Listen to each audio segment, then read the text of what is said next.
I made a film that was impossible to make, but I didn't know it was impossible, and that's how I was able to do it. Mars et Avril is a science fiction film. It's set in Montreal, some 50 years in the future. No one had done that kind of movies in Quebec before because it's expensive, it's set in the future, and it's got tons of visual effects, and it's shot on green screen. Yet this is the kind of movies I wanted to make ever since I was a kid, really, back when I was reading some comic books and dreaming about what the future might be. When American producers see my film, they think that I had a big budget to do it, like 23 million. But in fact, I had 10% of that budget. I did Mars et Avril for only 2.3 million. So you might wonder, what's the deal here? How did I do this? Well, it's two things. First, it's time, When you don't have money, you must take time. And it took me 7 years to do Mars et Avril. The second aspect is love. I got tons and tons of generosity from everyone involved, And it seems like every department had nothing, so they had to rely on our creativity and turn every problem into an opportunity. And that brings me to the point of my talk, actually, how constraints, big creative constraints, can boost creativity. But let me go back in time a bit. In my early 20s, I did some graphic novels, but they weren't your usual graphic novels. They were books telling a science fiction story through images and text. And most of the actors who are now starring in the movie adaptation, they were already involved in these books, portraying character into a sort of experimental, theatrical, simplistic way. And one of these actors is the great stage director and actor Robert Lepage. And I just love this guy. I've been in love with this guy since I was a kid. His career I admire a lot. And I wanted this guy to be involved in my crazy project. And he was kind enough to lend his image to the character of Eugène Spaak, who's a cosmologist and artist who seeks relation in between time, space, love, music, and women. And, he was a perfect fit for the part. And Robert is actually the one who gave me my first chance. He was the one who believed in me and encouraged me to do an adaptation of my books into a film and to write, direct, and produce the film myself.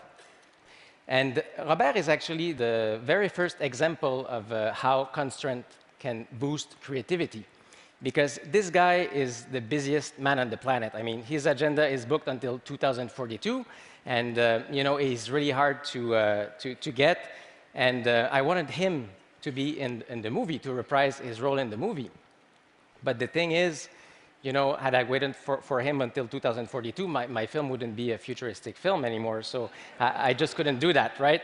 But that's kind of a big problem. How do you get somebody who's too busy to star in a movie?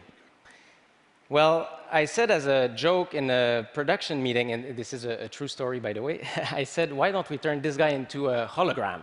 Because, he's everywhere and nowhere on the planet at the same time, and he's an illuminated being, in my mind, and he's, in between reality and virtuality, so it would make perfect sense to turn this guy into a hologram. Everybody around the table laughed, but the joke was kind of a good solution, so that's what we ended up doing.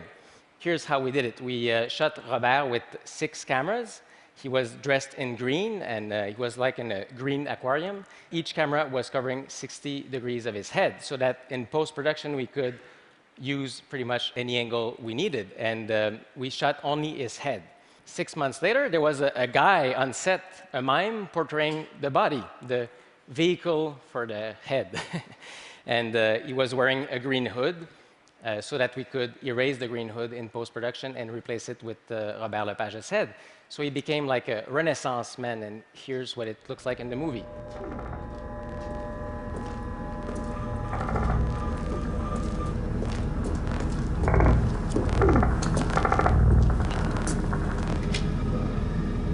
Comme d'habitude, le dessin d'Arthur ne tenait pas compte des défis techniques. J'ai soudé la culasse, mais la valve reste béante. Je me suis permis de remonter les soupapes pour diminuer la pression dans la caisse de résonance, mais je pense avoir heurté une corde sensible. Ça sonne toujours trop grave. C'est normal, l'instrument finit toujours par ressembler à son modèle.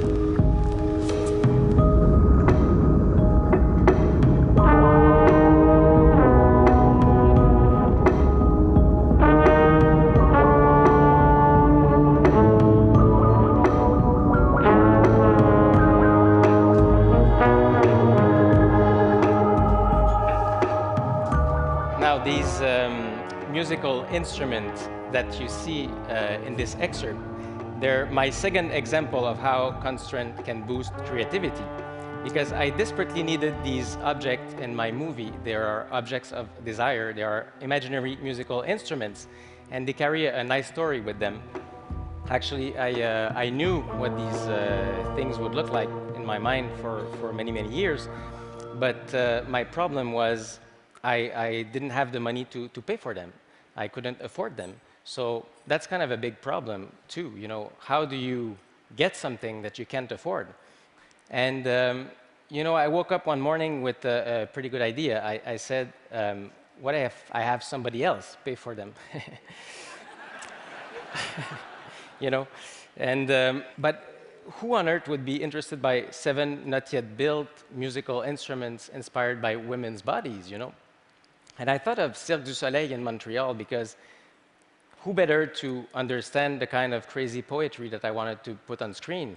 So I find my way to Guy Laliberté, Cirque du Soleil CEO, and I presented my crazy idea to him with sketches like this and visual references, and something pretty amazing happened. Guy was interested by this idea, not because I was asking for his money, but because I came to him with a good idea in which everybody was happy. You know, it was kind of a perfect triangle in which the art buyer was happy because he got the instruments at a cheaper price because they weren't even made. He took a leap of faith.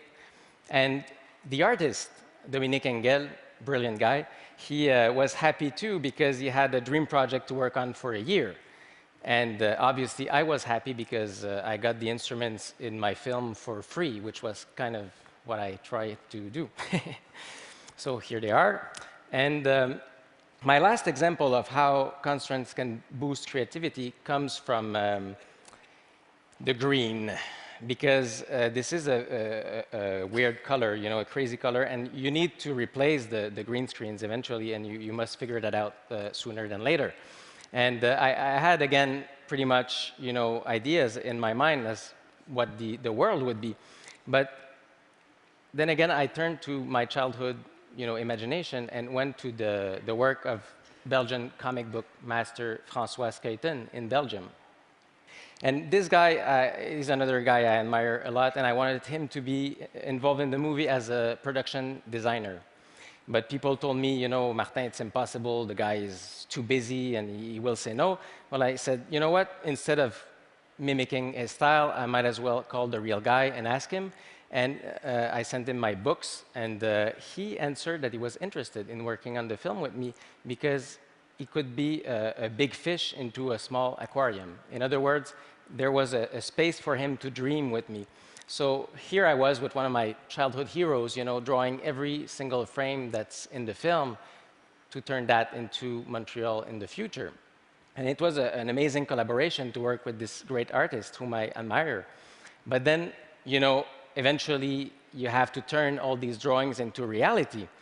So again, my solution was to aim for the best possible artist that I could think of. And there's this guy in Montreal, another Québécois called Carlos Monzon, and he's a very good VFX artist. This guy had been lead compositor on such films as Avatar and Star Trek and Transformers and other unknown projects like this. And I knew he was a perfect fit for the job, and I had to convince him. And instead of working on the next Spielberg's movie, he accepted to work on mine. Why? Because I offered him a space to dream. So if you don't have money to offer to people, you must strike their imagination with something as nice as you can think of. So this is what happened on this movie, and that's how it got made. And we went to this very nice post-production company in Montreal called Vision Globale, and they landed their 60 artists to work full-time for 6 months to do this crazy film. So I want to tell you that if you have some, crazy ideas in your mind and that people tell you that it's impossible to make, well, that's an even better reason to want to do it. Because people have a tendency to see the problems rather than the final result. Whereas if you start to deal with problems as being your allies rather than your opponents, life will start to dance with you in the most amazing way. I have experienced it.